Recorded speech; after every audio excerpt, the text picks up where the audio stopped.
Good afternoon everyone. आज अपन remaining topic of matrices determinant खत्म कर लेंगे और सारे ऑब्जेक्टिव क्वेश्चंस के साथ मैक्सिमम पार्ट वही है, क्योंकि मुझे मालूम है इस टॉपिक में जो बड़े क्वेश्चंस है उसकी मेथड सबको आती है।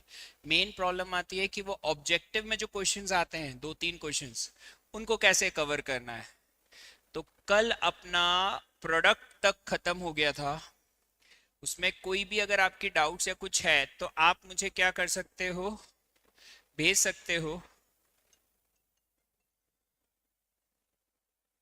ठीक है, आप मुझे डाउट्स भेज सकते हो, मैं इसी क्लास में थोड़ी देर बाद उसको रिजॉल्व कर दूंगा।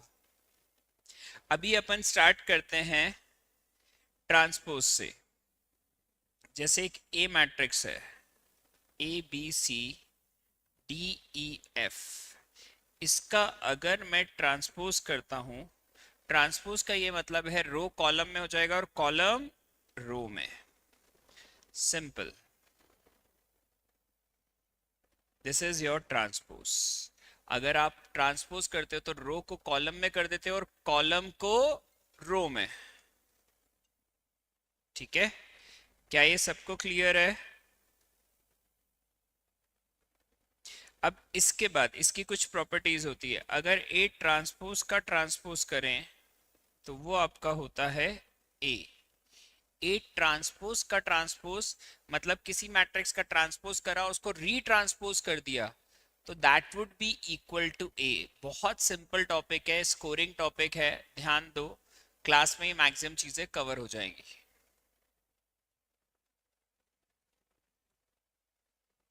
अब अगर a प्लस बी का ट्रांसपोज है, छोटी छोटी प्रॉपर्टीज हैं जो आपको काम आती है। a transpose plus B transpose, A B का होल ट्रांसपोज, ये होता है B transpose into A transpose.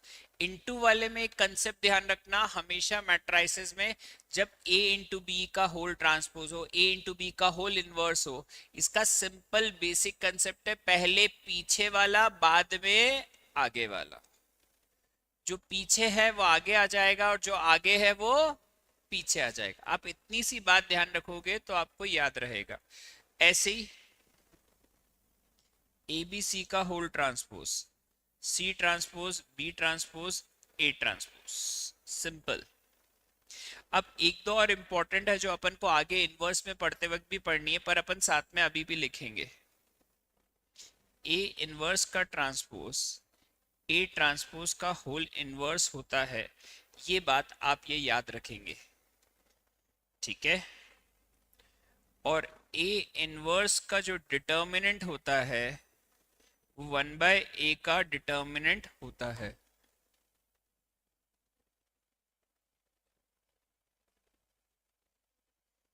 ठीक है, जरा ये प्रॉपर्टीज लिख लो।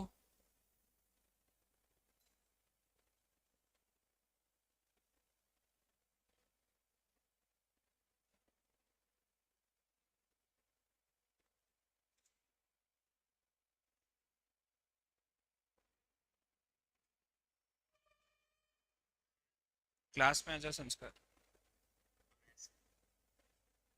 चलो ये हो गया, जरा ये प्रॉपर्टीज लिख लो, फिर अपन आगे बात करते हैं।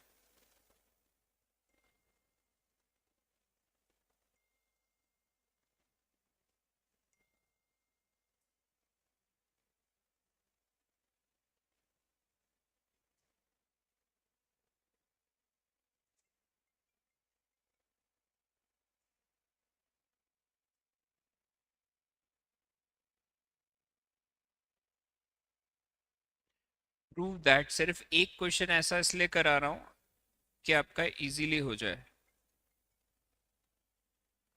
B transpose into A transpose.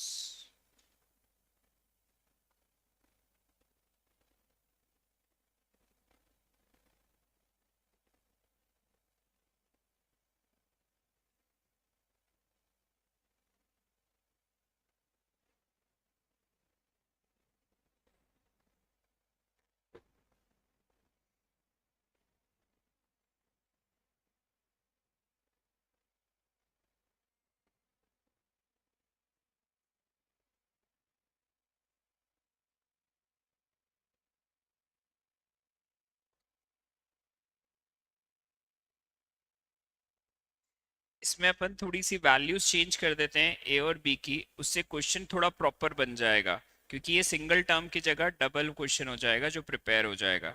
अपन थोड़ी सी वैल्यूज बस चेंज कर रहे हैं। इसको आप मान लो बी और इसको मान लो ए। तो इससे क्या होगा, ये आपका हो गया 1 2 3, ये आपका हो गया 2 3 7, पहले के रो दूसरे के कॉलम्स। तो a इंटू बी जब मैं निकालूंगा तो ये हो जाएगा 2 3 7, 4 6 14, फिर 6 9 21, ये मेरा ए बी आ गया। तो ए बी का मेरा ट्रांसपोज हो जाएगा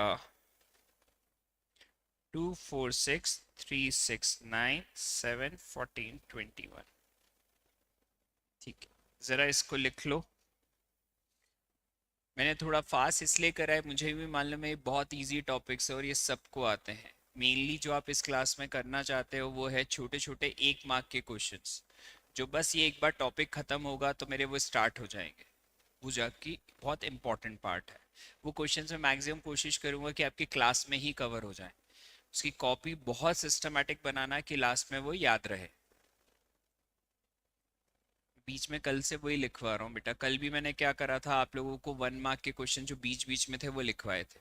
अभी भी मैं यही करूंगा कि मैक्सिमम जो 1 मार्क के क्वेश्चंस हैं, मैट्रिक्स डिटर्मिनेंट का रिवीजन मुझे भी मालूम है कि मुझे ये नहीं बताने की जरूरत कि अब क्रैमर्स रूल होता क्या है, क्योंकि वो आज लास्ट मोमेंट पे मैक्सिमम लोगों को मालूम है। मेन प्रॉब्लम ये है कि उसमें 1 मार्क के जो डिटर्मिनेंट्स की प्रॉपर्टीज, इन पे जो क्वेश्चन आ जाते हैं वो कैसे सॉल्व करने। तो इसीलिए वो लास्ट मोमेंट पे रिवाइज हो जाए तो बेटर रहता है। ठीक है, अब बी का ट्रांसपोज तो अपना हो जाएगा ये 2 3 7, और ए का ट्रांसपोज ये अपना हो जाएगा 1 2 3। अब मुझे अगर बी ट्रांसपोज इंटू ए करना है ट्रांसपोज, तो ये क्या हो जाएगा 2 3 7 1 2 3, मतलब फर्स्ट के रो सेकंड के कॉलम। सिंपल है, वही मल्टीप्लाई करना है और आपका आंसर आ जाएगा 2 4 6 3 6 9 7 14 21। चेक करते हैं अपने ये दोनों आंसर सेम आ रहे हैं या नहीं। सेम, 2 4 6 3 6 9 7 14 21। सिंपल क्वेश्चन है। ट्रांसपोज में बस आपको ये छोटी छोटी प्रॉपर्टीज जो मैंने लिखवाई और ये याद है तो ये टॉपिक खत्म। मुझे नहीं लगता कि मल्टीप्लिकेशन में कोई आपकी डाउट हो। हाँ, कल की क्लास के जो मैंने क्वेश्चंस मार्क कराए थे, अगर उसमें कोई डाउट है तो आप मैसेज में लिख देना, मैं वापस बता दूंगा। ठीक है, क्लियर है। अब अपना सिमेट्रिक और skew symmetric, which is an important topic, और जिसपे जब 1 मार्क के क्वेश्चंस बनते हैं तो गलतियां भी होती हैं, तो उसको थोड़ा ध्यान से समझना। ये तो हटा दूं बेटा, इसको मैं थोड़ा डिटेल में लेके चलूंगा। जो टॉपिक मुझे मालूम है कि थोड़ा सा लॉजिकल है, डिफिकल्ट है, उसमें अपन टाइम बढ़ा देंगे। रिवीजन में यही करना है कि डिफिकल्ट को थोड़ा अच्छे से पढ़ लो, बाकी जल्दी से कवर हो जाएगा। जैसे सिमेट्रिक मैट्रिक्स, सिमेट्रिक मैट्रिक्स का पहले तो एग्जाम्पल आपको अगर खुद ही बनाना है तो आप कैसे बना सकते हो, क्या कंडीशन हो सकती है वो भी समझते हैं। सिमेट्रिक मैट्रिक्स की आपकी कंडीशन होती है if A transpose is equal to A. इसका कभी भी अगर आपको एग्जाम्पल बनाना है तो डायगोनल पे आप कुछ भी लिख दो और उसके ऊपर नीचे बस एलिमेंट सेम होने चाहिए। जैसे ए बी सी, तो यहाँ पे भी क्या होगा ए बी सी। डायगोनल पे कुछ भी हो कोई फर्क नहीं पड़ता सिमेट्रिक में, बस उसके ऊपर, डायगोनल के ऊपर और नीचे के एलिमेंट्स क्या होने चाहिए, सेम। दैट इज एबीसी, तो एबीसी। अगर अब मैं इसका ट्रांसपोज करता भी हूं तो मुझे सेम ही मिलेगा, मतलब ए ट्रांसपोज इक्वल टू ए, तो therefore it is an symmetric matrix. काम खत्म। अब एक इम्पॉर्टेंट प्रॉपर्टी है जो स्क्वायर मैट्रिक्स पे बनती है, वो भी मैं आपको समझा रहा हूँ, उस पे क्वेश्चन आता भी है। जैसे अगर एक स्क्वायर मैट्रिक्स ले लिया 2 3 -1 4, किसी भी स्क्वायर मैट्रिक्स को जब अपन उसके ट्रांसपोज से ऐड करते हैं तो it would give a symmetric matrix. अभी अपन इसको चेक करके देखेंगे, उससे क्लियरिटी आ जाएगी। कोई भी स्क्वायर मैट्रिक्स से जब उसका ट्रांसपोज ऐड होता है, the result would be a symmetric matrix. सिर्फ स्क्वायर मैट्रिक्स में होता है ये।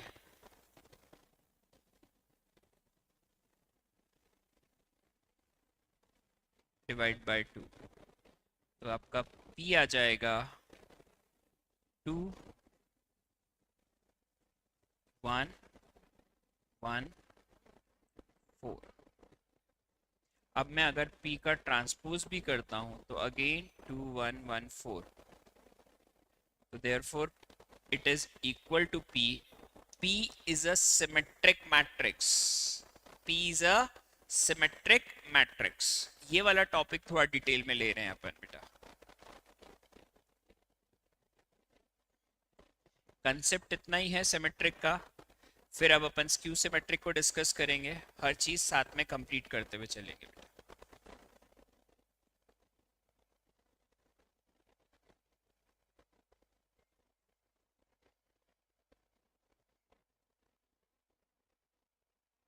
ये हो गया।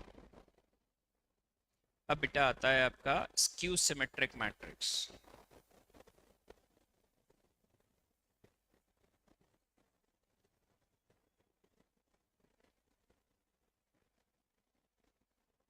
दैट इज कंडीशन इसकी A transpose is equal to -A। अगर किसी का ट्रांसपोज उसके नेगेटिव के बराबर है, मतलब वो स्क्यू सिमेट्रिक मैट्रिक्स है। इसका एग्जाम्पल कभी भी बनाना हो बेटा, डायगोनल प्रिंसिपल डायगोनल पे 0 0 रहेगा, ऊपर और नीचे के एलिमेंट रहेंगे तो सेम पर साइन में अपोजिट रहेंगे, तो सेम पर साइन में अपोजिट।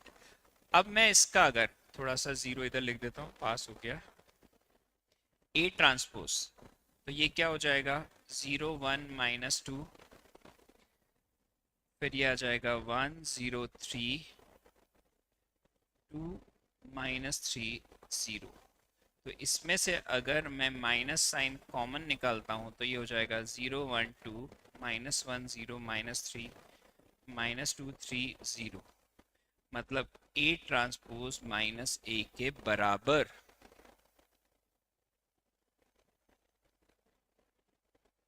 तो इसमें अपन को एक पहचानने की भी हेल्प होती है कि अगर प्रिंसिपल डायगोनल 0 0 है और ऊपर नीचे के साइन अपोजिट है तो it is an skew symmetric matrix. Direct पहचानने में भी काम आता है, ठीक है।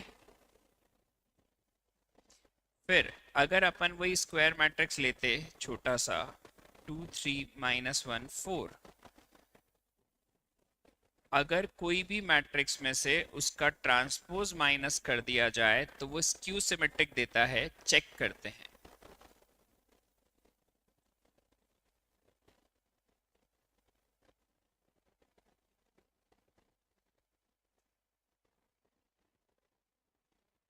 क्यू आपका आ जाएगा 0 1, माइनस हो रहा है ना तो 2 आएगा, 2 -2 और 0, ठीक है। अब मैं Q ट्रांसपोज निकालता हूँ, दैट वुड बी 0 -2 2 0। इसमें से माइनस साइन कॉमन निकालते हैं तो 0 2 -2 0, दैट इज -Q, मतलब it is an skew symmetric matrix.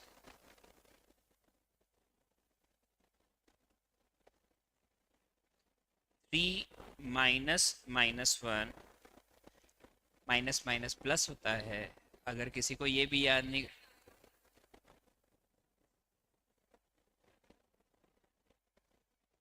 क्या ये सबको क्लियर है?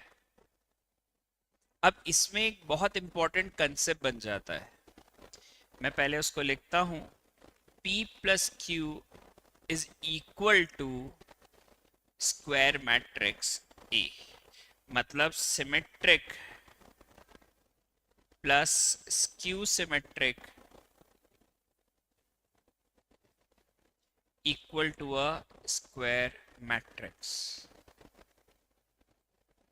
अब यही चीज कैसे काम आती है, कभी कभी बोला जाएगा कि यार इस मैट्रिक्स को सिमेट्रिक और स्क्यू सिमेट्रिक में एक्सप्रेस करो। मतलब आपको स्क्वायर मैट्रिक्स दिया जाएगा, पहले आपको P निकालना पड़ेगा। P कैसे निकालोगे उस स्क्वायर मैट्रिक्स का, A plus A transpose divide by 2। Q कैसे निकालोगे, A minus A transpose divide by 2। और फिर उसको एक्सप्रेस करके शो करना है, तो आप उन दोनों को ऐड करोगे तो it is equal to A।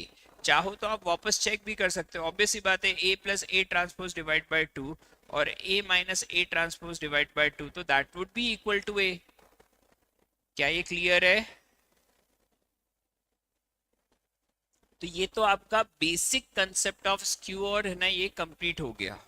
But इस पे सिंगल क्वेश्चंस कैसे आ सकते हैं, छोटे छोटे कैश क्वेश्चंस कैसे बन सकते हैं, वो चीज मैं अभी आपको कराते हुए चल रहा हूँ। उसके बाद अपन आगे नेक्स्ट टॉपिक पे पढ़ेंगे, determinants.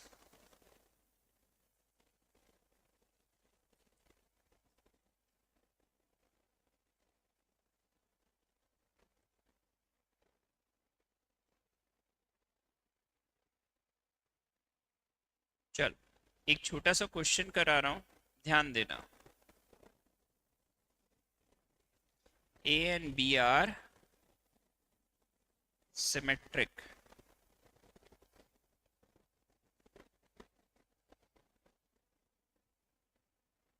AB transpose minus BA transpose is, options are skew,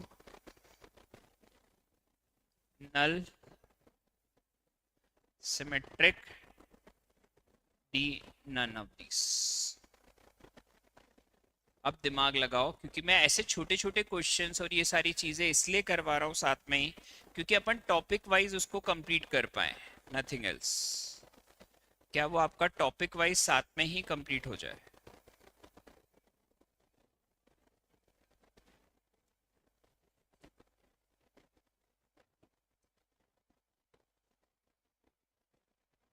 बहुत आराम से ट्राई कर सकते हैं, और ये कैसे सॉल्व होगा वो समझते हैं अपन।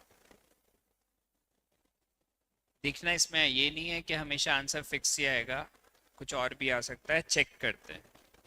सबसे पहले अपन ने इसको मान लिया P, तो AB का ट्रांसपोज माइनस BA का ट्रांसपोज। अब P ट्रांसपोज सिमेट्रिक और स्क्यू सिमेट्रिक चेक करना है, मतलब उसका ट्रांसपोज तो चेक करना ही पड़ेगा।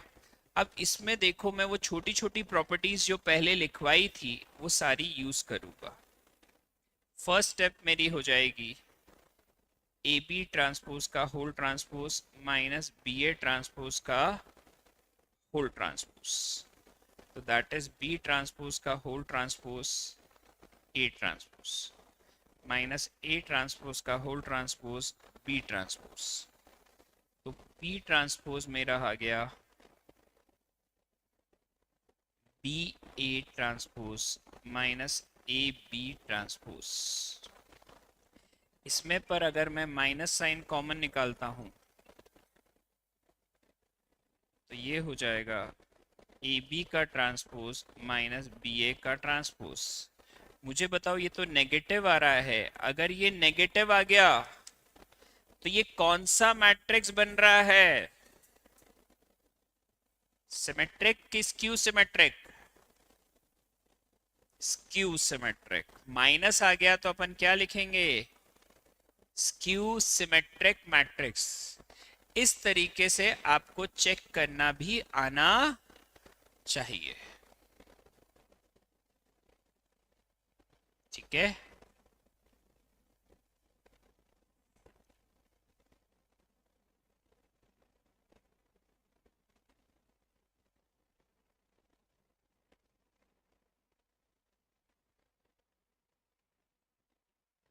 ऐसे ही एक क्वेश्चन और भी कराऊंगा। ऑब्जेक्टिव क्वेश्चन जो मुझे डिफरेंट टाइप्स के लग रहे हैं वो मैं खुद ही करवा रहा हूं बेटा आपको।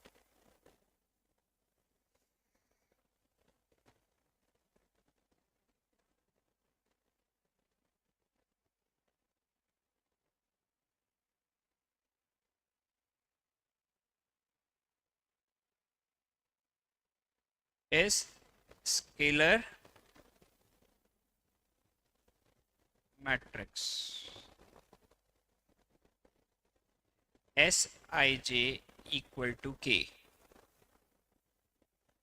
A is a square matrix of same order, क्योंकि ऑर्डर अलग होगा तो प्रॉब्लम होगी. तो AS equal to SA equal to what? A की पावर K, K प्लस A, KA और DKS. बताओ क्या आंसर होना चाहिए?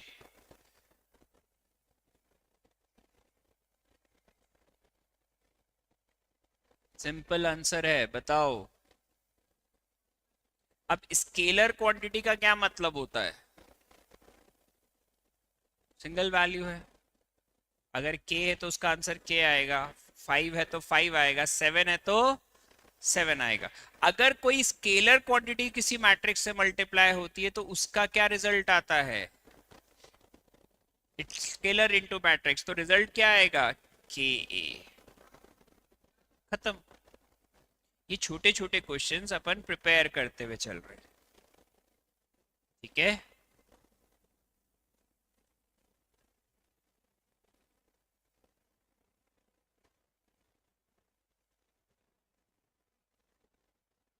Next.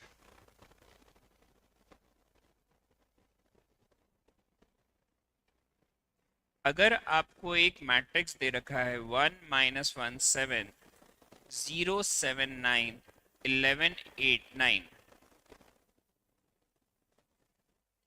find trace of matrix.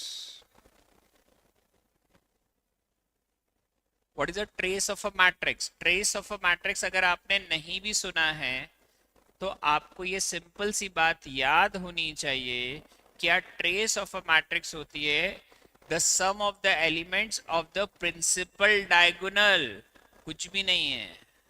Trace of a matrix मतलब क्या होगा? प्रिंसिपल डायगोनल पर क्या है? 1 7 9, तो 1 + 7 + 9. ओरल आंसर है. Answer is 17. काम खत्म. बेटा ये क्वेश्चंस मुझे ही मालूम है कि ये बहुत इंपॉर्टेंट हो जाएंगे अगर आपके सारे प्रिपेयर्ड है. मैं आपके हर टॉपिक के साथ ये इस पे ज्यादा फोकस रखूंगा इस क्लास में बेटा.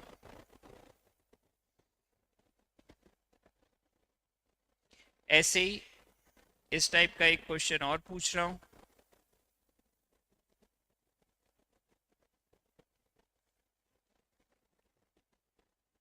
Is a scalar matrix order n into n, aik equal to k, then trace of a is equal to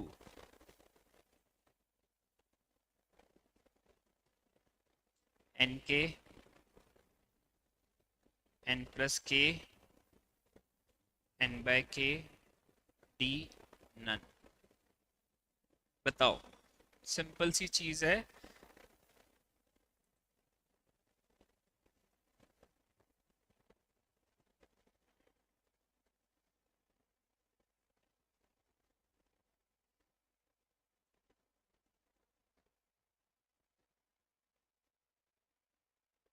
मतलब आपका क्या हुआ? वो स्केलर क्वांटिटी से k मल्टीप्लाई हो गया. अगर n इंटू एन का है, समझो वो 3 इंटू 3 का है, तो 3 टाइम्स ऐड हो जाएगा k. अगर 2 इंटू 2 है तो 2 टाइम्स ऐड होगा. इसीलिए आंसर क्या होगा? nk. इसलिए आंसर क्या होगा? nk. आप समझो एक स्केलर क्वांटिटी, इसको एक्सप्लेनेशन ऐसे दे देता हूं मैं. समझो 2 0 0 2, तो ये क्या हो गया? स्केलर 1 0 0 1. तो उस हिसाब से अपन चलते हैं. अगर 3 होता तो 3 हो जाते. ठीक है. तो यहाँ पे वो क्या वैल्यू है? k. तो k को कितनी बार आ जाएगा? 2 बार. अगर यहाँ पे जैसे k की जगह 2 होता तो 2 2 बार आता, तो 2 + 2 4. इस टाइप से चल रहा है। क्लियर? चलो कंसेप्चुअली समझ में आ गया।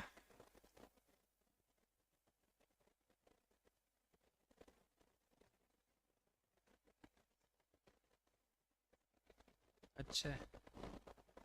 चलो 36, एक और एग्जाम, एक और क्वेश्चन मुझे करवाना है। इस टाइप के क्वेश्चन में मैंने देखा है दिक्कतें जाती हैं। If A square is equal to I, then A minus I का whole cube, A plus I का होल क्यूब माइनस 7a। अब ये आपको सॉल्व करना है। तो यहाँ पे बहुत सिंपल कंसेप्ट हो जाएगा। अगर मैं इसमें लगाता हूँ फॉर्मूला ए क्यूब माइनस आई क्यूब माइनस 3a माइनस आई प्लस ए क्यूब प्लस आई क्यूब प्लस 3a प्लस आई माइनस 7a, क्या आप इसको इजीली सॉल्व कर पाओगे? इसको आप क्या लिख सकते हो? ए क्यूब को मैं साइड में बता देता हूँ। A square into A means I into A, ये आपका हो जाएगा ए। आई क्यूब का तो आई होगा, यूनिट मैट्रिक्स है, बिहेवियर वन जैसा है, नेचर वन है उसका। 3a स्क्वायर माइनस प्लस हो जाएगा 3a, ये हो जाएगा a, फिर i plus 3a square plus 3a minus 7a, तो ये और ये कैंसिल, i से i कैंसिल, तो ये आपका हो गया 1 2 3 4, तो ये हो गए कितने टोटल मिला के 8a माइनस 7a, तो आंसर इज ए। पर यहाँ पर मुझे लगता है मुझे एक बार फॉर्मूला भी बता देना चाहिए जिन लोगों को फॉर्मूले में दिक्कत है। 3ab इंटू ए प्लस बी, और a माइनस बी का होल क्यूब होता है 3ab इंटू ए माइनस बी। सिंपल। ये फॉर्मूलेज आपको याद होने चाहिए, वरना आपको लगेगा यार ये एकदम से कैसे हो गया।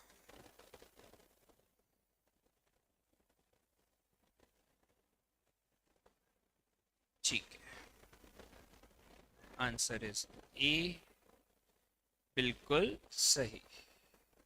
अब अपन पहले डिटर्मिनेंट्स माइनर और ये कैसे निकालते हैं वो समझेंगे, और फिर आगे बढ़ जाएंगे।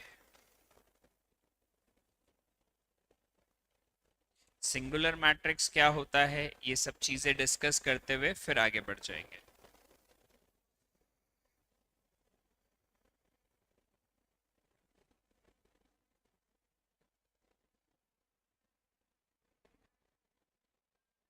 जैसे एक 2x2 का मैट्रिक्स है, A11 A12 A21 A22, तो हर एक एलिमेंट का सबसे पहले आपको माइनर आना चाहिए। Minor of A11 it is denoted by M11। इसको निकालते कैसे हैं? बहुत सिंपल सा कंसेप्ट है। इसका माइनर निकालना है मतलब फर्स्ट रो और फर्स्ट कॉलम को आप छुपा दोगे, तो that is A22। Minor of A21 मतलब M21, तो वो क्या आ जाएगा आपका, मतलब सेकेंड रो फर्स्ट कॉलम छुपा दोगे, तो A12 जो बचा बस वो। ये इसलिए शॉर्ट में बता रहा हूं कि कंसेप्ट वाइज हर चीज पूरी हो जाए। फिर आपका आता है कोफैक्टर। कोफैक्टर का आपका फॉर्मूला होता है -1 की power i plus J into M I J. मतलब देखा जाए तो माइनर और कोफैक्टर हमेशा बराबर होते हैं, सिर्फ फर्क आ जाता है कि कभी पॉजिटिव और कभी नेगेटिव का, वो भी सिर्फ पोजीशन वाइज। सिंपल सी चीज। अगर जैसे 1 + 1 करूंगा तो दैट इज 2, तो वो इवन नंबर है तो वो सेम रहेगा। बट अगर मैं 1 + 2 करता हूं तो that is 3 which is an odd number, तो -1 की पावर ऑड क्या होता है, नेगेटिव, -1 की पावर इवन क्या होता है, +1। -1 की पावर ऑड क्या होता है, -1। तो अपन को पोजीशन वाइज चेंजेस आते हैं। तो एक छोटा सा एग्जांपल मैं आपको बता देता हूं। M11 मेरा हो जाएगा 5, M12 हो जाएगा 4, M21 हो जाएगा 3, M22 हो जाएगा 2।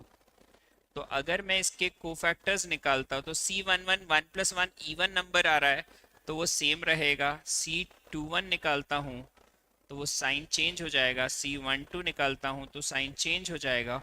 और C22 में सेम रहेगा क्योंकि ये दोनों इवन थे और दो ऑड थे। ऑड में चेंज, इवन में सेम।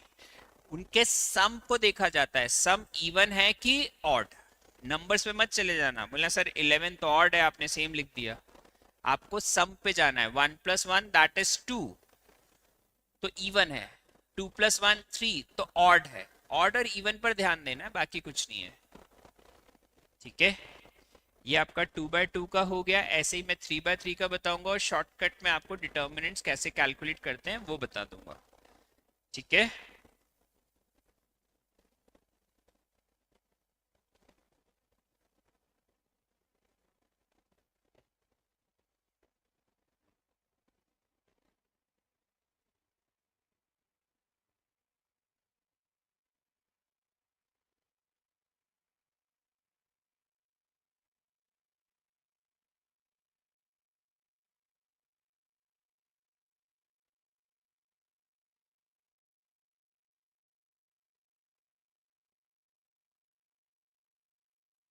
M11 इस बार अगर आप देखोगे तो यार बेटा ये 3/3 में तो फर्स्ट रो और फर्स्ट कॉलम छुपाने के बाद भी 4 एलिमेंट्स होते हैं।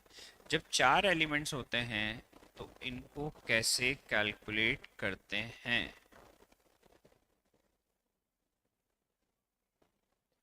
That is A22 into A33 minus A32 into A23। क्या ये क्लियर है? सिंपल। ये आपका माइनर हो गया। फिर इसी का अगर मुझे कोफैक्टर निकालना होता तो इसका कोफैक्टर सेम होगा, दैट इज M11। क्यों सेम होगा? क्योंकि 1+1 अगेन एन इवन पोजिशन। इसका एक और मैं आपको लिखवा देता हूँ, फिर अपन आगे बढ़ जाएंगे। अगर मुझे माइनर ऑफ A21 निकालना है, मतलब M21, तो मैं क्या छुपाऊंगा? Second row first column. Simple. तो 4 एलिमेंट्स बचेंगे, 1 3 3 2 3 3। तो ये क्या हो जाएगा? ये इससे क्रॉस, ये इससे cross. Simple, A12 into A33 minus A32 into A13। Direct है, कुछ भी नहीं है उसमें बेटा। अब इसका जब मैं कोफैक्टर लिखूंगा तो मैं लिखूंगा माइनस ऑफ M21। इस बार माइनस क्यों? क्योंकि 2+1 इज ऑड। वैसे ही इसको अपन रट लेते हैं वैसे तो, कि क्या होता है, पहले के साथ प्लस, जिसके साथ माइनस उसका साइन चेंज, अल्टरनेट चलता है। तो आप याद भी रख सकते हो। सिंपल। जिसके आगे नेगेटिव है मतलब उसका साइन चेंज होगा, जिसके आगे पॉजिटिव है उसका साइन चेंज नहीं होगा, उसमें माइनर कोफैक्टर बराबर है। अब इसी के बारे में एक बार पूछा गया था, what is the ratio of minor and cofactor. तो अगर आपको पोजीशन स्पेसिफाई नहीं की जाए तो मैं बोलूंगा इट वुड बी प्लस और -1। बट अगर मुझे पोजीशन स्पेसिफाई की जाए तो मैं आंसर दे सकता हूँ या तो +1 होगा या -1। ठीक है, वो पोजीशन के हिसाब से। जैसे 1 1 पोजीशन दे दी तो मैं बोलूंगा +1, पर 1 2 पोजीशन दे दी तो मैं बोलूंगा -1। तो ये छोटी सी बात है, पर ध्यान रखना। What is the ratio of a minor and cofactor? It is +-1। बस स्पेसिफिक पोजीशन के लिए इट वुड बी 1 और -1। ठीक है, अब मुझे मालूम है सबको डिटर्मिनेंट निकालना आता होगा, सबके स्कूल्स में वो शॉर्टकट सिखाई जाती है। मैं इसलिए इस बार बेसिक में नहीं जा रहा हूँ क्योंकि उतना टाइम अपन वापस नहीं देना चाहते। जो भी सीखा है वो बिल्कुल सही है, उसी से बता देता हूँ। शॉर्टकट से आंसर आ जाता है, पहले वही बता देता हूँ। ए का डिटर्मिनेंट कैसे निकालते हो? दिस माइनस दिस, 2/2 का।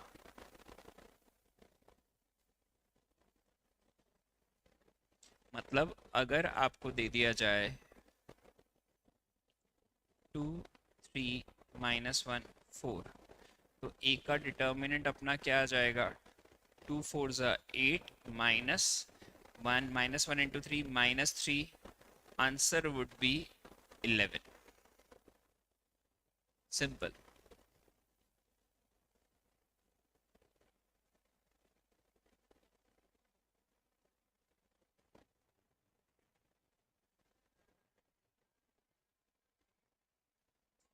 अब अपन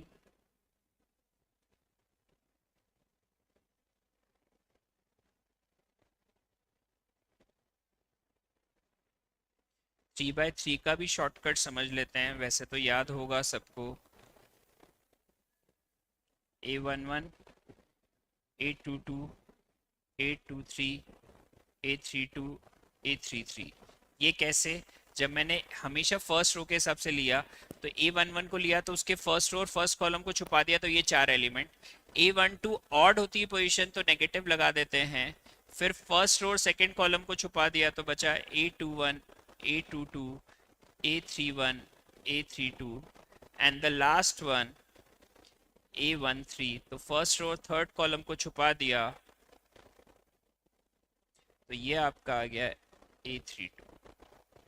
फिर इसको सॉल्व करोगे तो आपका 3/3 का डिटर्मिनेंट कैलकुलेट हो जाएगा। इसको इससे मल्टीप्लाई, फिर माइनस, इसको इससे मल्टीप्लाई, फिर हमेशा प्रिंसिपल डायगोनल से शुरू होता है। किससे शुरू होता है, प्रिंसिपल डायगोनल से। तो इसका भी एक एग्जाम्पल जरूर करेंगे, फिर आगे बढ़ जाएंगे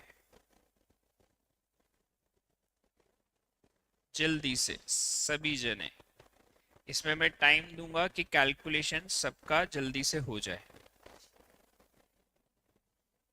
ये वाली चीजें जल्दी होंगी तो अपन प्रॉपर्टीज वाले क्वेश्चंस पे पहुंच पाएंगे, जो कि इम्पोर्टेंट पार्ट है। पर पहले ये सब होगा, उसके बाद ही हो पाएगा वो। इसका डिटर्मिनेंट निकालें।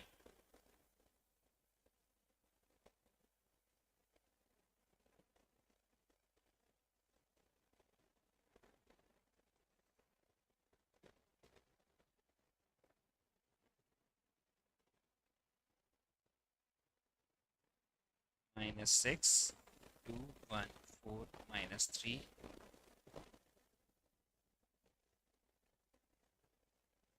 that would be -4।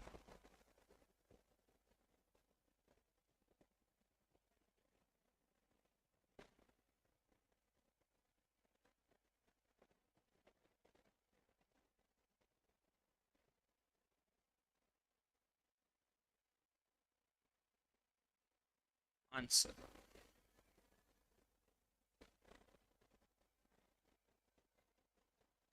सिंपल है।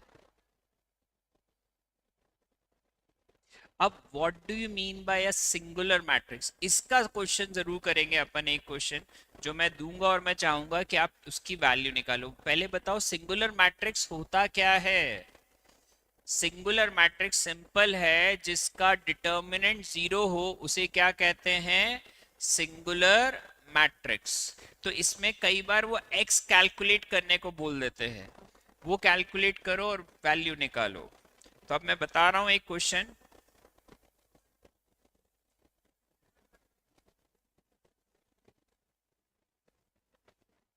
Find X where A matrix is singular। A आपका दिया हुआ है 1 -2 3 1 2 1 x2 -3। सिंपल, ये मैट्रिक्स क्या है, सिंगुलर। आपको x की वैल्यू निकालनी है।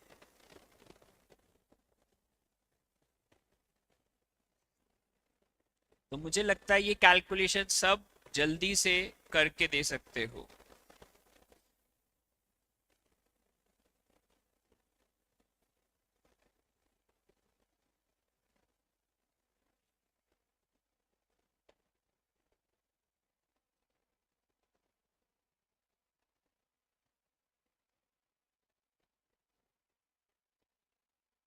मैं आपका क्रैमर्स रूल थोड़ा लेट एंटरटेन करूंगा, मेरा ये मानना है कि पहले मैं आपको एडजॉइंट और इनवर्स के साथ पहले 1 मार्क के क्वेश्चंस जो हैं वो प्रिपेयर करा दूं। क्रैमर्स रूल तो मैं एक बार में शॉर्ट में ही बता सकता हूँ बेटा, क्योंकि उसमें बहुत लेंदी कैलकुलेशंस हैं जो आपको सिर्फ कैलकुलेशंस ही करने हैं।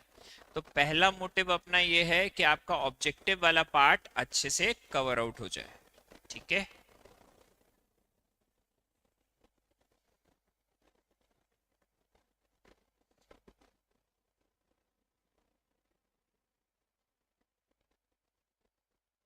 एक दो क्वेश्चन इस डिटर्मिनेंट पे भी मैं छोटे छोटे कराऊंगा, पर पहले ये मैं आपको करा देता हूँ।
अब इसका डिटर्मिनेंट इक्वल टू क्या गिवन है? 0, क्योंकि ये क्या है? Singular matrix. -8 - 8x equal to 0, तो x की वैल्यू क्या आ रही है? -1 आ रही है। सबका आंसर -1 आ गया। इस पे 2-3 मैं बहुत छोटे क्वेश्चंस पूछूंगा, बहुत छोटे क्वेश्चंस कि वो कैसे आ सकता है, सिंपल। ठीक है। if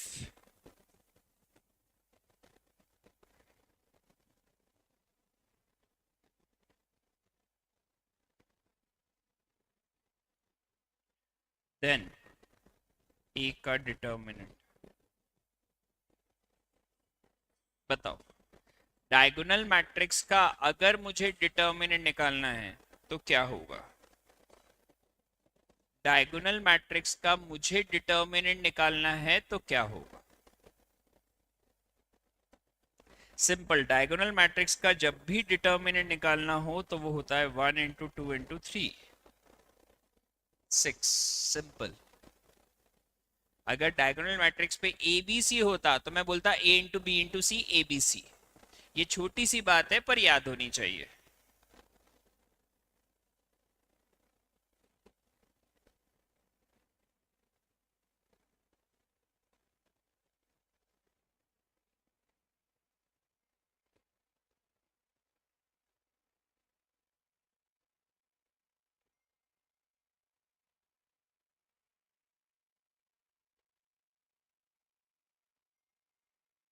ये x निकालो, मुझे मालूम है ये लॉग की प्रॉपर्टीज आप 11 में पढ़ते हो पर भूल जाते हो।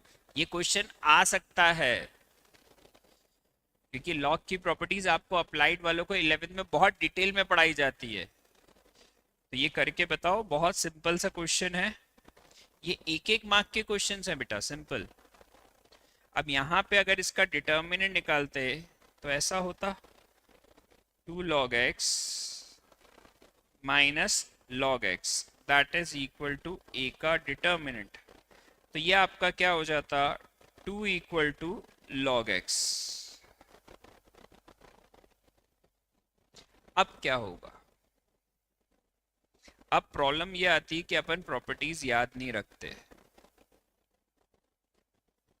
देन y लिख देते हैं तो इजी रहता है, याद करने में प्रॉपर्टी इजी हो जाती है। x = a⁴ y। तो यहाँ पर जब बेस में कुछ नहीं माना जाता तो e माना जाता है, स्टैंडर्डाइज फॉर्म। तो यहाँ पे क्या हो जाएगा प्रॉपर्टी के हिसाब से? x = e का स्क्वायर। जब बेस में कुछ नहीं माना जाता तो क्या माना जाता है? e। ठीक है। वो 11th वाला नहीं कर देना है वो 10 10 मान के। तो ये छोटा सा क्वेश्चन है, ये प्रॉपर्टी के कारण मैंने कराया है 1 मार्क के। ठीक है, 1 मार्क के जो जो क्वेश्चंस आपके हो सकते हैं, कोशिश यही है कि अपने यहीं पे प्रिपेयर हो जाए।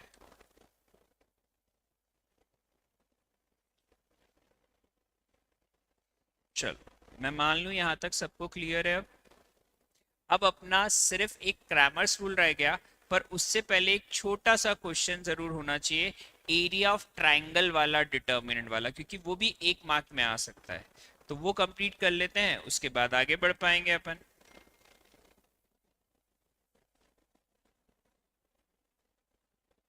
एरिया ऑफ ट्राइंगल जरूरी है।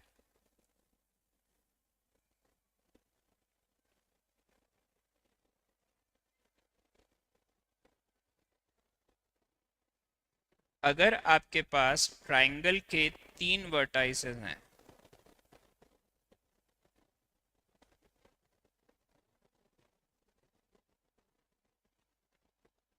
तो एरिया ऑफ ट्राइंगल का डिटर्मिनेंट वाला फॉर्मूला किस किस को याद है?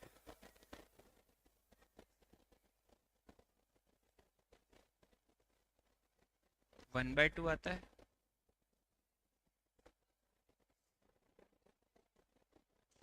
x1 y1 1, x2 y2 1, x3 y3 1। ये आपको याद होना चाहिए। And if area of triangle equal to 0, points are collinear. Simple. इतना अगर अपन को याद भी है तो वहां अपन को कोई तकलीफ नहीं होगी। सिर्फ फॉर्मूला भी याद है तो आप इजीली वो 1 मार्क का क्वेश्चन कंप्लीट कर कर आ जाओगे। आपको क्या करना है, सिंपल, वो पॉइंट्स की जगह वैल्यू डालनी है, वर्टाइसेस की डालनी है। अगर वो 0 आ जाए तो पॉइंट्स कोलिनियर है, नहीं है तो वो क्या हो जाएगा, एरिया ऑफ ट्राइंगल आपका निकल जाएगा यूनिट्स में। सिंपल है, पर ये मालूम होना चाहिए। ठीक है, चल ये मैं फॉर्मूले के अलावा कुछ नहीं कर रहा हूँ, क्योंकि आपको क्वेश्चंस जो भी हैं डायरेक्ट अप्लाई करने हैं। जो जो चीज़ें इंपॉर्टेंट है, जो समझने लायक है, वही डिस्कस कर रहे हैं। क्रैश कोर्स में, रिवीजन में यही इंपॉर्टेंट है कि क्या इंपॉर्टेंट पॉइंट सारे आपके कवर हो रहे हैं। That is more important thing. अब आ जाता है adjoint of a matrix. Formula मुझे लगता है सबको मालूम होगा, जिस स्टेज पर अपन पढ़ रहे हैं, मतलब सबको मालूम होगा। एक्चुअली क्या होता है, किसी भी मैट्रिक्स का अगर एडजॉइंट निकालना है तो उसके कोफैक्टर्स निकालो और क्या कर दो,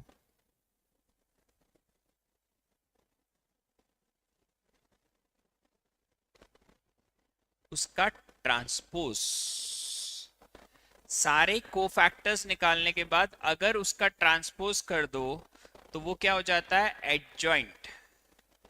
सिंपल है, कोई डिफिकल्ट चीज नहीं है। और अगर मुझे ए इनवर्स निकालना है तो उसका फॉर्मूला होता है एडजॉइंट ऑफ ए अपॉन ए का डिटर्मिनेंट। पहले तो ये फॉर्मूला लिख लो। अब इस पे condition, if A determinant equal to 0, matrix is not invertible, मतलब उसका इनवर्स पॉसिबल नहीं है। अगर डिटर्मिनेंट ऑफ ए 0 आ गया, मतलब किसी का भी डिनोमिनेटर 0 हो जाता है, तो वो डिफाइन ही नहीं है। तो इनवर्स तभी पॉसिबल है जब A determinant is not equal to 0। अगर ए डिटर्मिनेंट 0 आ जाए तो लिख दो कि इनवर्स इसका पॉसिबल नहीं है। क्लियर है? अब इन्वर्टेबल मतलब इसका इनवर्स पॉसिबल नहीं है। देख बेटा, अगर ए डिटर्मिनेंट तेरा 0 हो गया तो तेरा डिनोमिनेटर 0 हो गया। किसी का भी डिनोमिनेटर 0 डिफाइन होता है कि नॉट डिफाइन? तो वो नॉट डिफाइन है तो उसका इनवर्स पॉसिबल ही नहीं है, तो इट इज नॉट इन्वर्टेबल। ठीक है, अब बेटा इस पे अपन बहुत छोटे छोटे क्वेश्चंस प्रिपेयर करते हुए चलेंगे, जो क्वेश्चंस पहले आ भी चुके हैं बोर्ड्स में। तो पहली line, first property, a into adjoint of a is determinant of a in adjoint of a into A. ये प्रॉपर्टी जो है इस पे क्वेश्चन बोर्ड्स के पेपर में पहले भी आ चुका है। अब इसमें n क्या रहता है, ऑर्डर ऑफ अ मैट्रिक्स, ये प्रॉपर्टी है। अब इस पे क्वेश्चन कैसे आया था,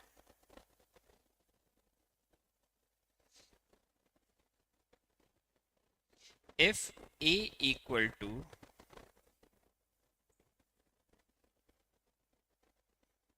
find a into adjoint of a। अब ये नॉर्मली क्या करेंगे कई लोग कि पहले एडजॉइंट ऑफ ए निकालेंगे, फिर ए निकालेंगे और फिर उसको मल्टीप्लाई करेंगे। तो सोचो कितना लेंदी क्वेश्चन, आप फिर बोलोगे कि पेपर लेंदी है। आज तक बोर्ड्स में कभी ऐसा नहीं हुआ कि पेपर लेंदी हुआ हो। आपकी मेथड लेंदी होती है, पेपर लेंदी नहीं होता। आपका अप्रोच लेंदी हो जाता है क्वेश्चंस की तरफ, तो उस चीज पर ध्यान दो। तो यहाँ पर अगर अपन को ये प्रॉपर्टी याद होती तो मैं क्या करता, सिर्फ इसका डिटर्मिनेंट निकालता, तो वो कितना आ जाता मेरा 8 माइनस माइनस 3 दैट इज 11। तो मैं डायरेक्टली बोलता 11i answer by the property. और उसमें भी अगर मुझे प्रॉपर आंसर ही देना है क्योंकि सेम ऑर्डर का है, तो 0 0 11 आंसर ये भी है और ये भी है। एक स्टेप में आंसर आ जाएगा, कुछ भी नहीं करना है, पर आपको उसके लिए ये प्रॉपर्टी याद होनी चाहिए। ठीक है, अभी मुझे एक इसमें कैलकुलेशन वाली छोटी चीज भी बतानी है, पर मैं पहले आपको सारे इंपॉर्टेंट और बेसिक जो क्वेश्चंस आ सकते हैं उसके ऊपर मैं लिखवा दूं ये सारी चीजें। किसी का लिखना बाकी है क्या?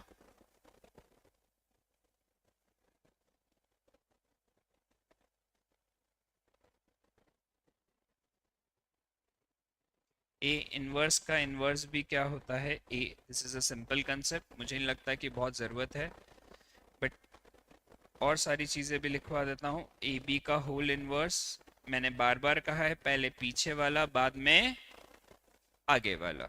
इस पे भी कोई एक्स्ट्राऑर्डिनरी क्वेश्चन नहीं आता, पर इन क्वेश्चन इन बिटवीन वो क्वेश्चन में काम आती है।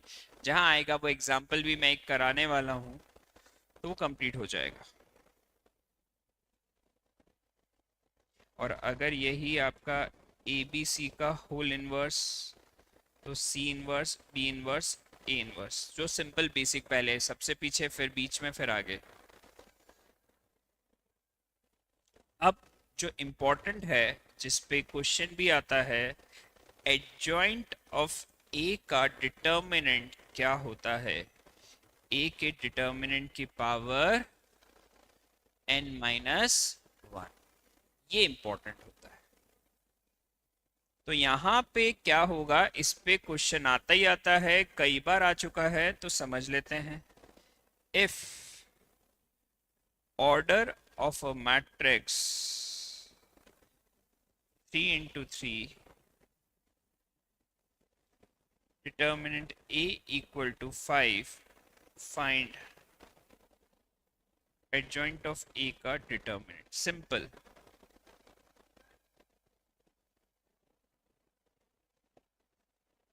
डायरेक्ट आपको सिर्फ प्रॉपर्टी लगानी है, तो इसके हिसाब से क्या हो जाएगा,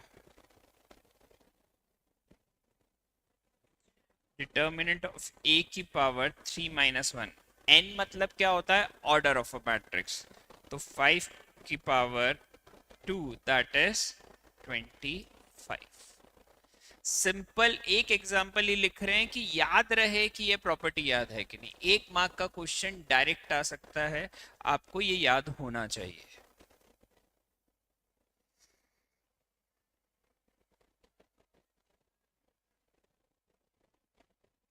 ए बी का determinant A determinant into B determinant होता है, ये भी याद रखना एक प्रॉपर्टी। अब नेक्स्ट जिस पे क्वेश्चन आ सकता है, क्वेश्चन बनाओ,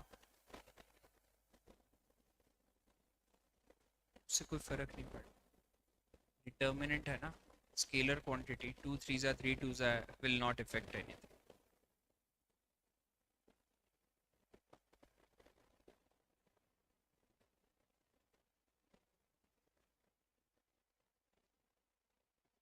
ए डिटर्मिनेंट की पावर n-2 इंटू ए। ये प्रॉपर्टी से भी आपका क्वेश्चन लेंदी होने की जगह इजी हो जाता है। इफ ए इक्वल टू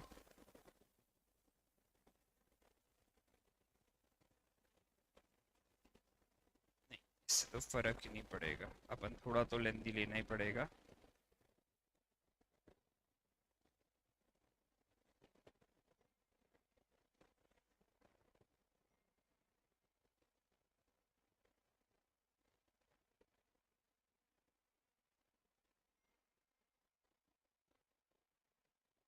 करो, जल्दी से करो, ये क्वेश्चन बहुत इजी है, स्कोरिंग है। आपको इसमें भी क्या निकालना है, ए का डिटर्मिनेंट।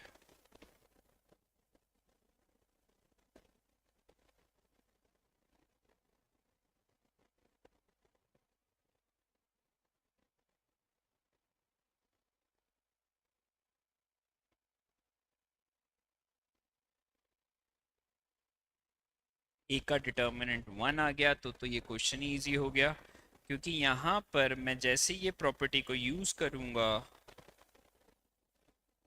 तो ये डायरेक्ट हो जाएगा ए डिटर्मिनेंट की पावर 3-2 इंटू ए, तो 1 की पावर 1 इंटू ए, तो आंसर इज ए मैट्रिक्स।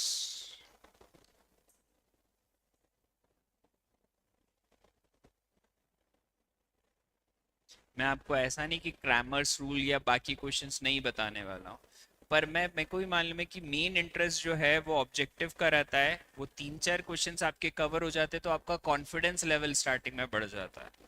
इसीलिए पहला अपना फोकस ये है, इसके और ऑब्जेक्टिव क्वेश्चंस करेंगे, फिर अपन क्रैमर्स रूल, लीनियर इक्वेशंस, ये सब पढ़ेंगे, फिर इसको एंड करेंगे।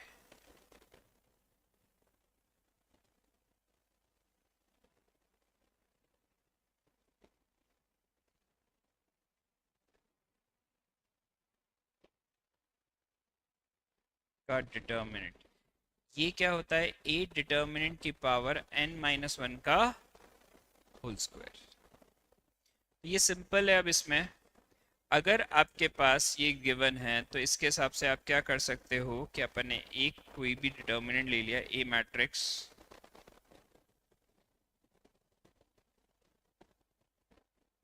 जल्दी से निकालना बेटा। फाइंड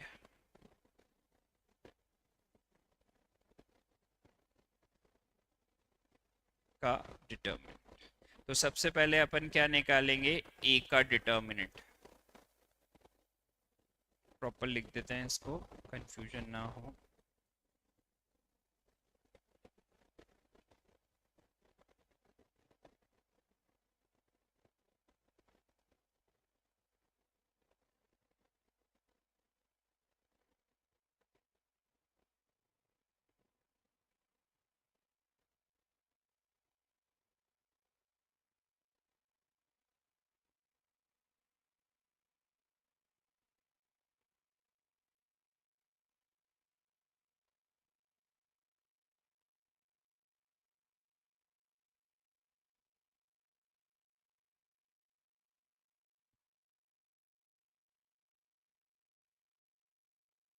अब ये तो वैल्यू बहुत बड़ी आ गई,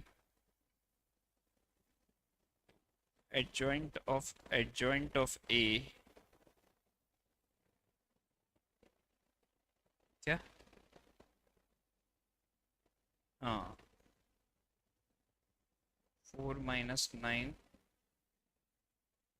ये कितना हो जाएगा, 10।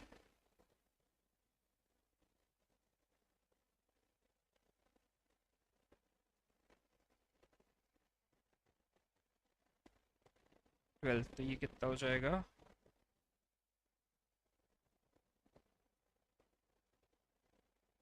48 होगा ना ये, ठीक है। अब ये बताओ, ए का डिटर्मिनेंट की पावर n-1 का स्क्वायर, तो ये बहुत ही बड़ा क्वेश्चन हो गया, वैसे इतना बड़ा कैलकुलेशन वो देंगे नहीं, तो ये हो गया 454 की पावर 4। आने के चांसेस 0%। कैलकुलेशन वो इजी देंगे, ऑब्वियस सी बात। मेरा मेन मोटिव है कि आपको कंसेप्ट याद रहता है कि नहीं, प्रॉपर्टी याद रहती है। मैंने कोई भी वैल्यू ले ली इन रैंडम। क्या ये सबको क्लियर है प्रॉपर्टी वाइज? ठीक है। अब इसके बाद अपनी सिर्फ एक और प्रॉपर्टी इसमें रहती है, फिर अपन इस पे क्वेश्चंस पे चले जाएंगे। ए इनवर्स का जो डिटर्मिनेंट है 1/a का डिटर्मिनेंट होता है।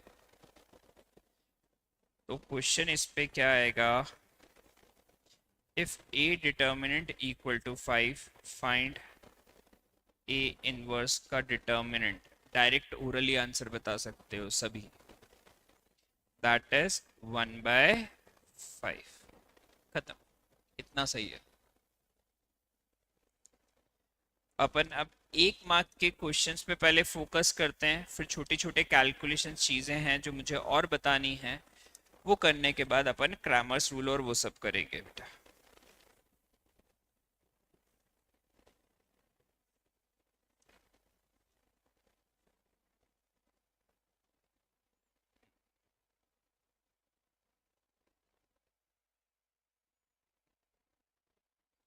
चलो,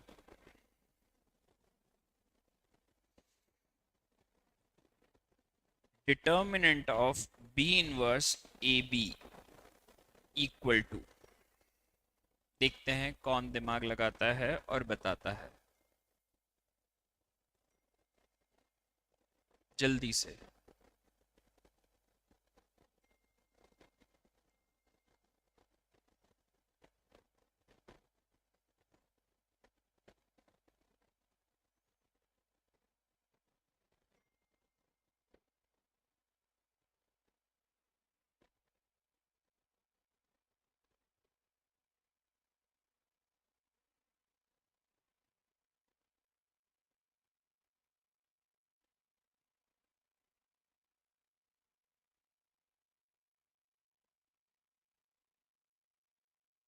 किस किस का आ गया था?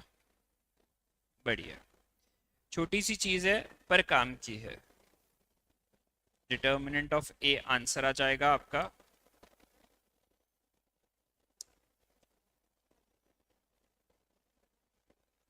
अच्छा, एक और क्वेश्चन पूछता हूं। If A cube equal to I find A inverse. Simple.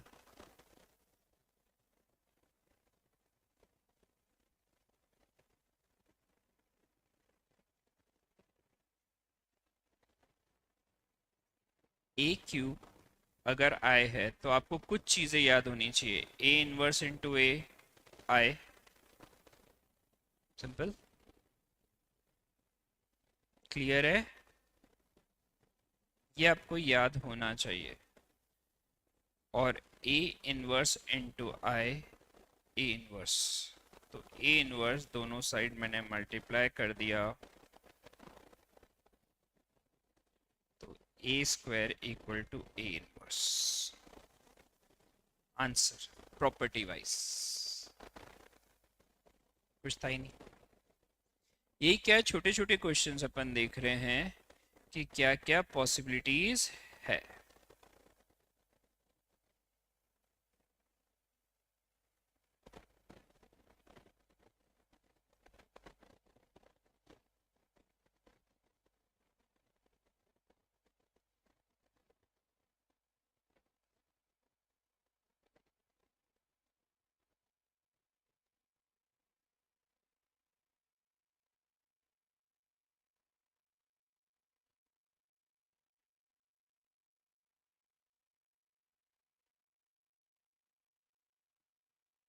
ये बताओ।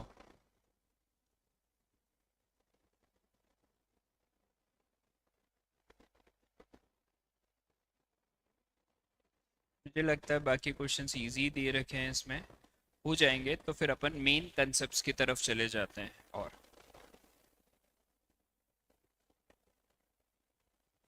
ये तो बता सकते हो जल्दी से।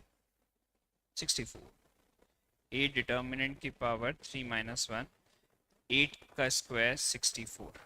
अब अपना जो थोड़ा सा बड़ा वाला कैलकुलेशन है, लेंदी कैलकुलेशंस हैं, मैं वो बता देता हूँ। ठीक है,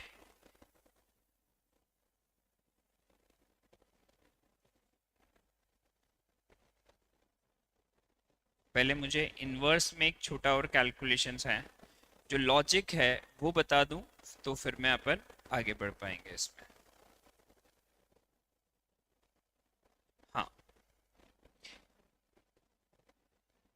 अगर आपको क्वेश्चन ऐसा दिया हो, find the matrix A satisfying the equation 2 1 3 2 a minus 3 2 5 minus 3 equal to 1 0 0 1। अब इसके साथ एक मैं कंसेप्ट पढ़ाऊंगा, पहले वो एक्सप्लेन करूंगा, उस पर पहले ध्यान देना, फिर इसको स्टार्ट करेंगे। उसको रिवाइज करना जरूरी है। अगर कोई मुझे इक्वेशन दे देता कि A B equal to C, find A, तो यहां पर मैट्रिक्स में एक बहुत इंपॉर्टेंट पार्ट हो जाता है कि साइड मैटर्स। अगर वो उसके राइट साइड है तो मैं बी इनवर्स उसके राइट साइड ही मल्टीप्लाई करूंगा, क्योंकि मुझे बी को हटाना है। तो बी दोनों के राइट साइड होगा, तो A into I equal to C B inverse, तो A equal to C B inverse. अगर मैंने ये करा तो सही, अगर मैंने गलती से बी ए बी इनवर्स कर दिया,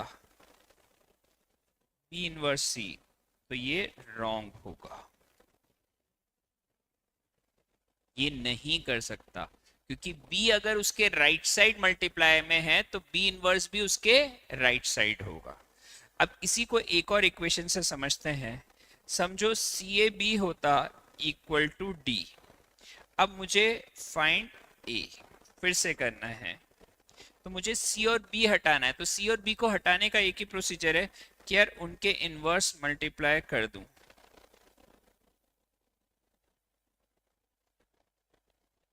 ठीक है, तो ये हो जाएगा i into A into I is equal to C inverse D B inverse. तो a equal to C inverse D B inverse.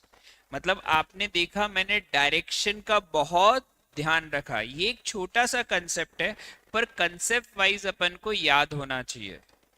जो जिस डायरेक्शन में है वो इंपॉर्टेंट है। अभी मैं ये क्वेश्चन भी कराऊंगा, इसमें एक लॉजिक और भी आएगा, पर आपको ये बेसिक कंसेप्ट मुझे पहले रिवाइज कराना था, इसलिए लिखा है मैंने। ठीक है, क्लियर है?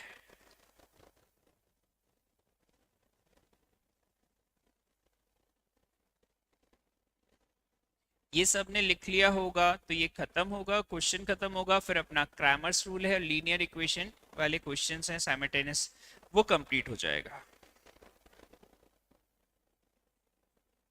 शायद ही मुझे लगता है कि अराउंड 10 मिनट्स का कंसेप्ट शायद कल तक के लिए रह जाए, मैक्सिमम हो जाएगा। इसको मैंने मान लिया बी मैट्रिक्स, इसको ए, इसको सी, और इसको मैं लिख सकता हूँ आई। आई को हमेशा पहचानना जरूरी है, इजी हो जाता है। B inverse B A C inverse, तो that would be equal to B inverse I C inverse. तो I into A into I, that is B inverse C inverse. तो A equal to C B का whole inverse. यहां से यहां मैंने property लगा दी कि ए बी का होल इनवर्स पहले पीछे वाला बाद में आगे वाला। इतना सा आप ध्यान देते हो तो आपका एक इनवर्स कम हो जाता है, कि इस क्वेश्चन के लिए पहले आप मल्टीप्लाई कर लो, बाद में इनवर्स निकालो, तो आपकी स्टेप्स बच जाती है। देख, अपनी प्रॉपर्टी क्या कहती है, ए बी का whole inverse equal to B inverse A inverse. तो फिर ये क्या था, बी इनवर्स सी इनवर्स, तो सी बी का। इससे क्या हुआ, एक इनवर्स अपन को कम निकालना पड़ा। अगर नहीं प्रॉपर्टी लगाओगे तो आप इनवर्स 2 बार लगाओगे, तो फिर से वही बात आती है कि पेपर लेंथी नहीं, आपका अप्रोच लेंथी है। ठीक है, तो अपन पहले C इंटू बी निकाल लेते हैं।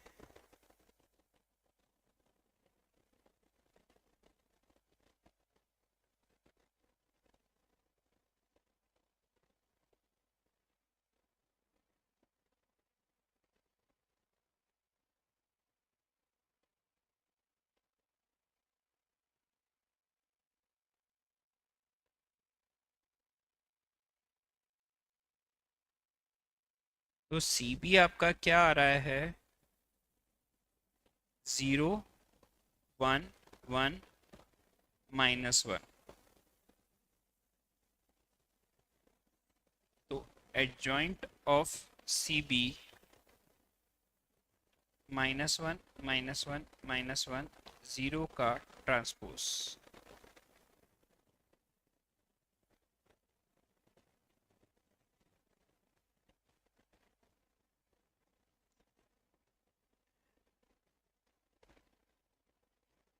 Determinant of C B 0 -1 -1।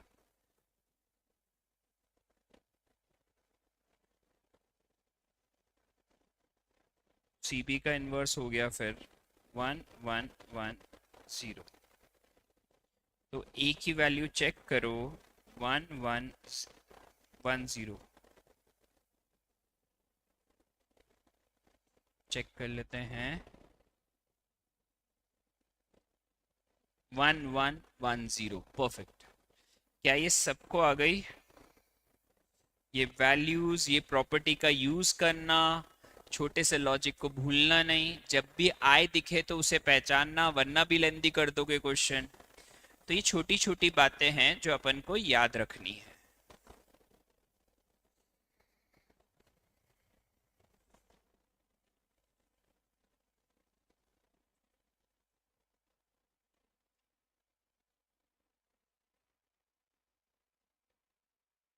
चिंता मत करो, लास्ट में मैं क्वेश्चंस मार्क भी करके दूंगा जैसे कल दिए थे, वो ज़रूरी है। वही इंपॉर्टेंट रहता है, मुझे मालूम है लास्ट मोमेंट पे कि कितने कम क्वेश्चंस करके हम प्रिपेयर कर लें, तो मार्क करके दूंगा वो मैं। बट पहले मेरी तरफ से मैं एक बार कंसेप्ट्स को पूरा कर लूँ।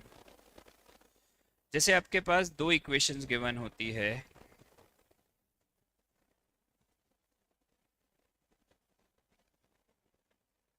तो आपका ए मैट्रिक्स होता है A1 B1 A2 B2। X matrix होता है एक्स और वाई। बी मैट्रिक्स होता है C1 C2। आप AX करते हो तो B आता है। This is a basic concept. अब इसमें क्या कंडीशन चलती है, जैसे अपन 10th में पढ़ते थे ना, वैसा ही है कि यूनिक सॉल्यूशन कब होगा, नो सॉल्यूशन कब होगा, इनफाइनाइटली मैनी सॉल्यूशन कब होगा। इनफाइनाइटली मैनी सॉल्यूशन का आज तक बोर्ड पे क्वेश्चन नहीं आया, क्योंकि वो बहुत लेंदी हो जाता है। तो इसलिए मैक्सिमम टाइम पे वो के मेथड अवॉइड करते हैं। उनका मेन मोटिव रहता है कि आप वर्ड प्रॉब्लम, उसकी इक्वेशन और उसे सॉल्व कर लो, क्योंकि वो लॉजिकल चीज है। और के मेथड तो एक पर्टिकुलर मेथड है कि एक ही मेथड को 2 बार रिपीट करना। तो वो ज्यादातर किस पे फोकस रखते हैं कि यूनिक सॉल्यूशन ही और उसका वर्ड प्रॉब्लम हो। तो यहाँ पे सबसे पहले अपन निकालते हैं ए का डिटर्मिनेंट। अगर वो नॉट इक्वल टू 0 है तो ये क्या होता है, unique solution A inverse B. But if A determinant equal to 0 तो दो condition, adjoint of A into B 0 आ जाए तो इनफाइनाइटली मैनी सॉल्यूशन के मेथड, और adjoint of A into B equal to 0 नहीं आए तो नो सॉल्यूशन, आगे सॉल्व नहीं होगा। इनकंसिस्टेंट, सिर्फ नो सॉल्यूशन इनकंसिस्टेंट होता है, बाकी दोनों कंसिस्टेंट होते हैं। क्या ये क्लियर है? लिख लो इसे। अब मैं यही सेम कंसेप्ट वापस नहीं लिखूंगा, उसकी जगह मैं आपको बता देता हूं कि अगर ये 3 इक्वेशंस होती, कंसेप्ट बाकी तो सेम ही है।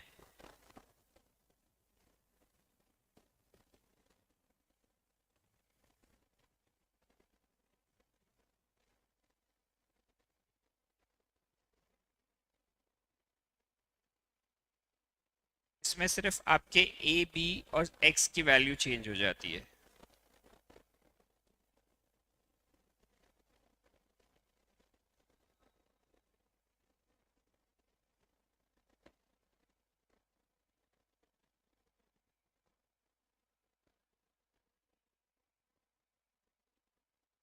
ठीक है, बाकी दोनों में कंसेप्ट क्या है, सेम। अब इसमें मैं क्या है, थोड़ा सा जो लॉजिकल जो क्वेश्चन आता है पहले वो करा देता हूँ। एक लेंदी है पर वो क्वेश्चन इसलिए करते हैं कि उसमें प्रॉपर्टी लगती है, उसको पहचानना रहता है लॉजिकली, तो वो जरूर मैं करा देता हूँ पहले।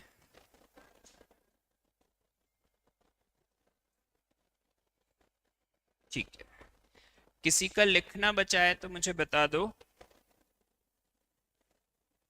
लीन simultaneous equation, linear simultaneous equations का यही कंसेप्ट है आपका।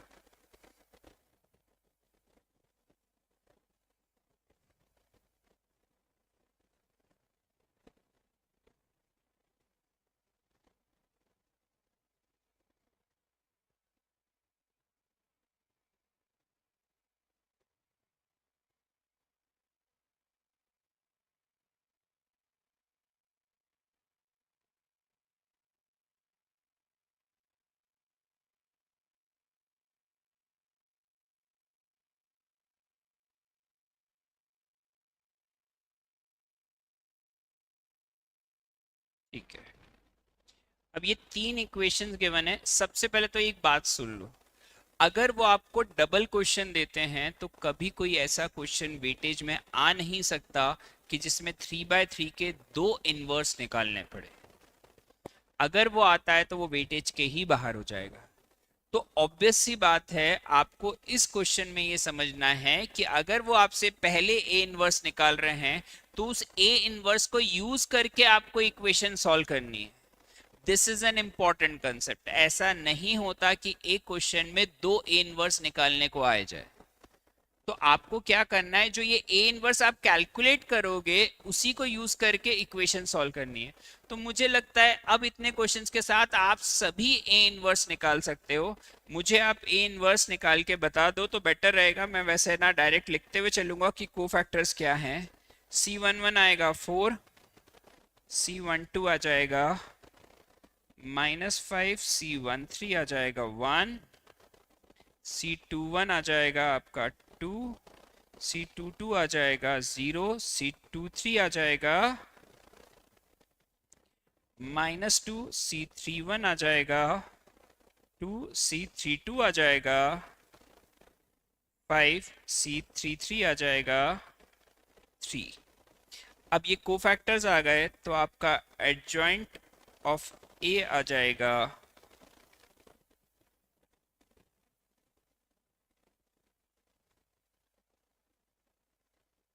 इसका ट्रांसपोज, तो 422 -505 1 -2 3। और ए का डिटर्मिनेंट क्या आया तुम बताओ। What is the determinant of 8? 10 आ गया। तो यहां पर एक पार्ट तो आपका रिजॉल्व हो गया।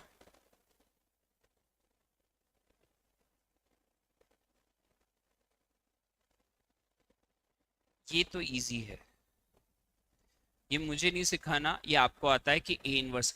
अब मुझे क्या सिखाना है, मेन इस इक्वेशन को सॉल्व करना है पर इसी ए इनवर्स को यूज करके।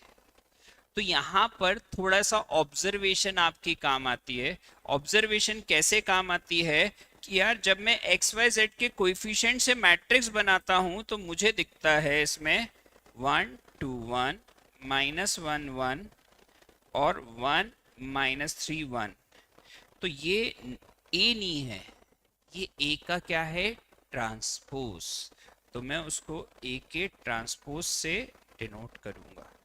मेरा x आ जाएगा XYZ, b आ जाएगा 402।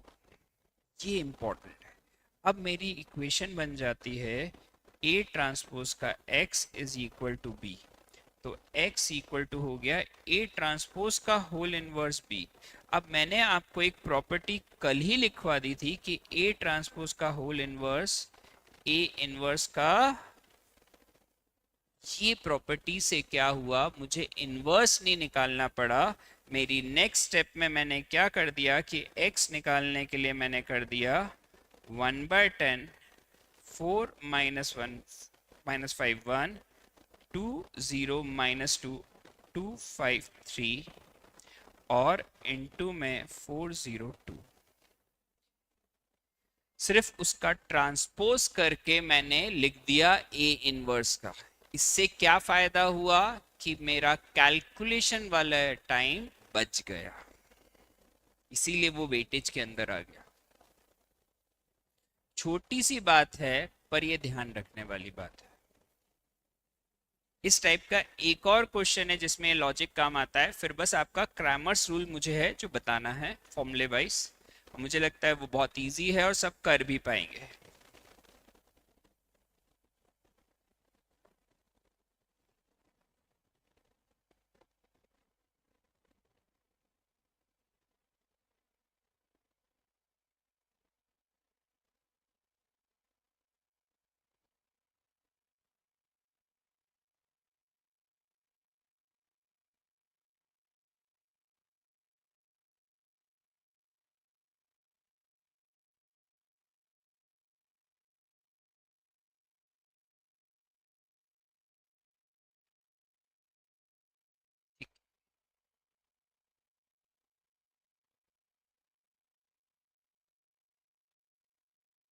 अब एक और इस टाइप का क्वेश्चन है, फाइंड प्रोडक्ट ऑफ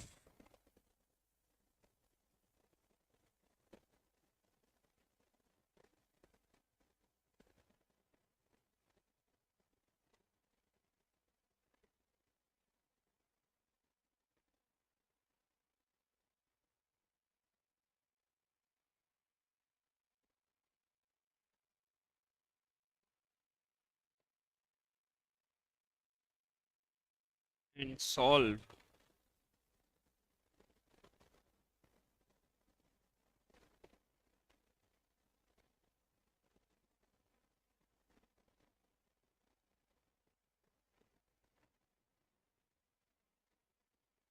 ठीक है।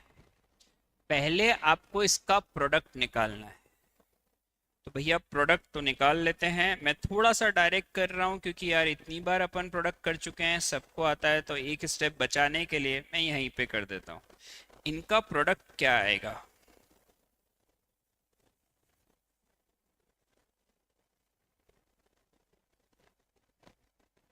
-4 4 8,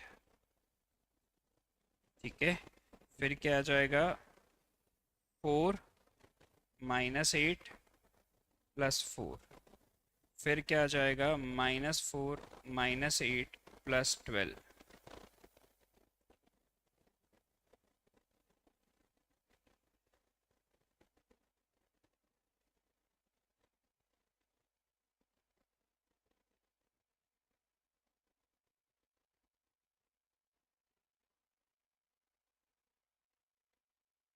1 मिनट, -7 की जगह +7 -2 +3, और ये आ जाएगा -7 -2 +9। फिर आपका आ जाएगा 5 -3 -2 0 अगेन, फिर -5 -6 नहीं +6 +-1, फिर 5 +6 -3, तो ये अपना आ रहा है 8000008, मतलब 8i। यस और नो। अब मुझे जब इक्वेशन सॉल्व करनी थी, अगर मैं यहीं पर थोड़ी सी ऑब्जर्वेशन अच्छी रखता, तो यहाँ पर मैंने देखा कि ये 1 -1 1 1 -2 -2 2 1 3 आ रहा है। तो ये कौन सा वाला मैट्रिक्स है, पहला कि दूसरा? तो इसको मैं ए मान लूं क्योंकि यहाँ पे पहले से नंबर दिया नहीं था, और ये एक अदर मैट्रिक्स है तो मैंने इसको सी मान लिया। क्या मान लिया? सी। तो मेरा सी ए इक्वल टू क्या आ गया?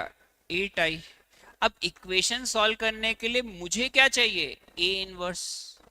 अगर मैं दोनों इस साइड पे ए इनवर्स मल्टीप्लाई कर दूं 8i इंटू ए इनवर्स, तो c into I equal to 8a inverse. तो 1/8 c equal to A inverse. मतलब मेरे पास ए इनवर्स डायरेक्टली आ गया उस प्रोडक्ट से। इंपॉर्टेंट बात है कि ए इनवर्स अब मुझे निकालना नहीं पड़ेगा इतनी लंबी मेथड से, तो ये फायदा हुआ उस क्वेश्चन के लिए। तो आपको इन्हीं बातों का ध्यान देना है। अब आपका ए मैट्रिक्स क्या था?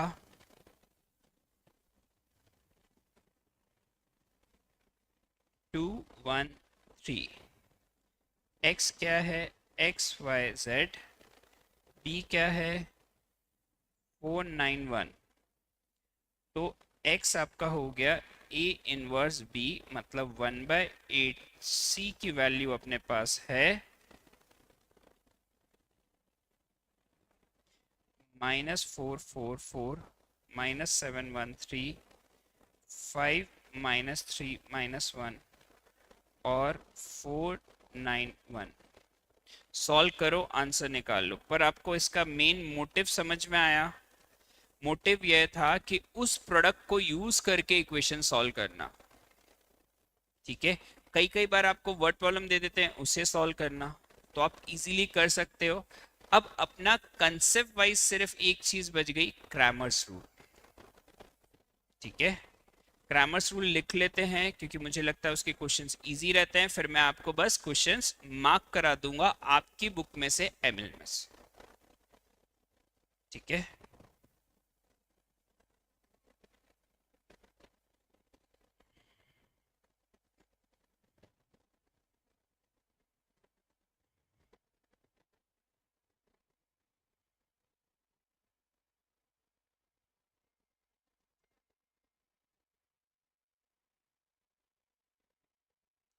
अब एक चीज और डिसाइड करनी है कि कल आपको क्या स्टार्ट करना है।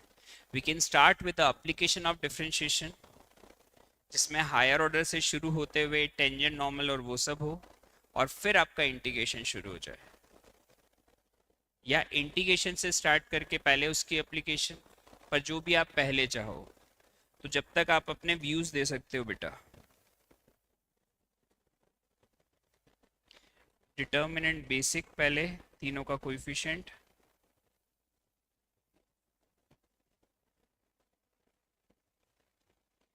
dx ए वाले की जगह कांस्टेंट, कांस्टेंट वुड रिप्लेस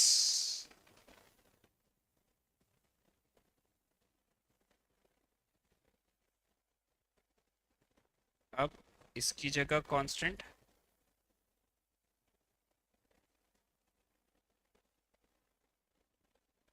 फिर dz। कांस्टेंट्स अपनी अपनी जगह बदलते जा रहे हैं।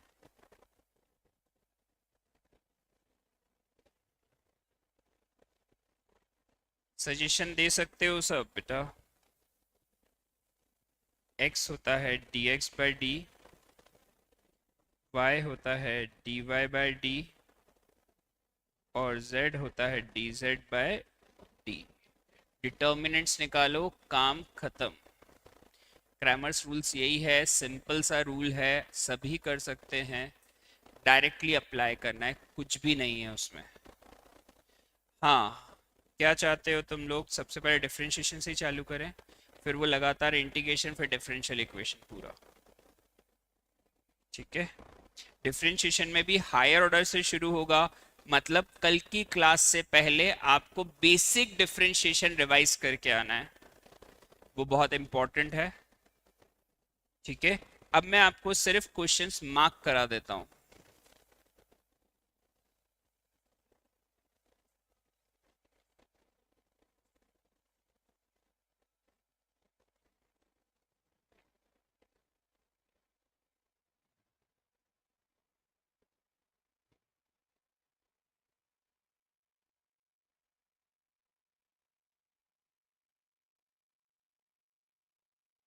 सफिशिएंट है, इसके नहीं दे रहा हूँ मैं कुछ ज़्यादा काम का, लॉजिक भी नहीं है, इतना डिफिकल्ट भी नहीं है।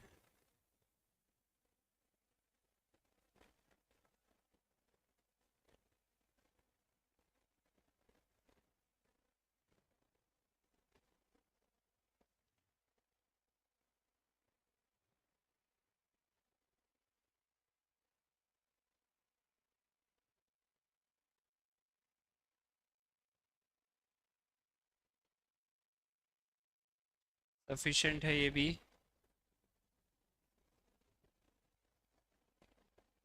कोशिश करना एक्सरसाइज के बाद के जो ऑब्जेक्टिव हैं वो जितने ट्राई करो, पर ट्राई ऑब्जेक्टिव जितने ज़्यादा कर सको, उसमें मार्क नहीं कर रहा हूँ क्योंकि वो आपको प्रैक्टिस मांगता है।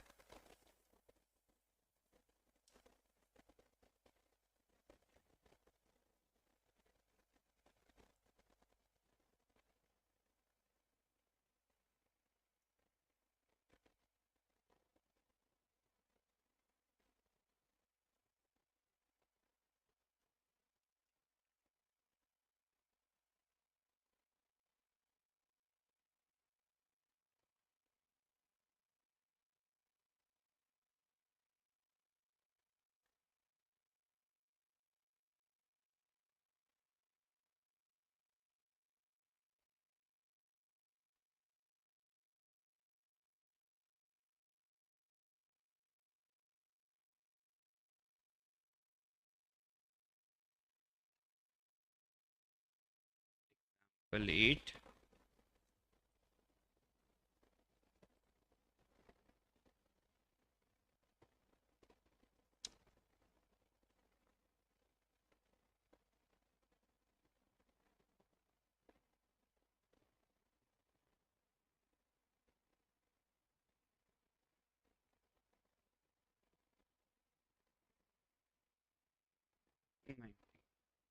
सफिशिएंट प्रैक्टिस के हिसाब से चल रहा हूँ मैं, एक्स्ट्रा ऑर्डिनरी क्वेश्चंस नहीं दे रहा हूँ, टाइम वेस्ट ना हो, पर जितने दे रहा हूँ पर अब वो करना ही है।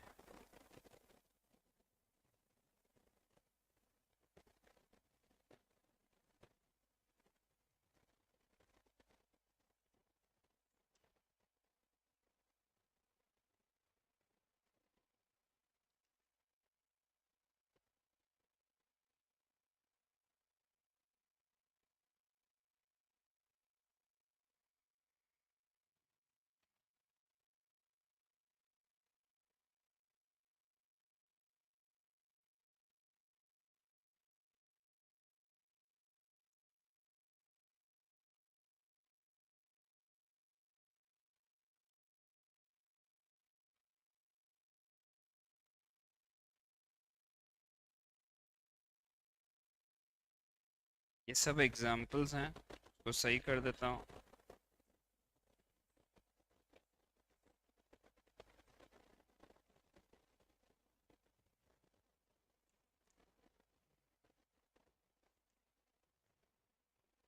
इसमें भी जितने हो सके ऑब्जेक्टिव जो दे रखे बाद में वो ट्राई कर लेना। ये अपना खत्म, ये अपना चैप्टर खत्म, यहीं पर अपन एंड कर देते हैं। कल अपन डिफरेंशिएशन से स्टार्ट करेंगे, ठीक है। थैंक यू बेटा।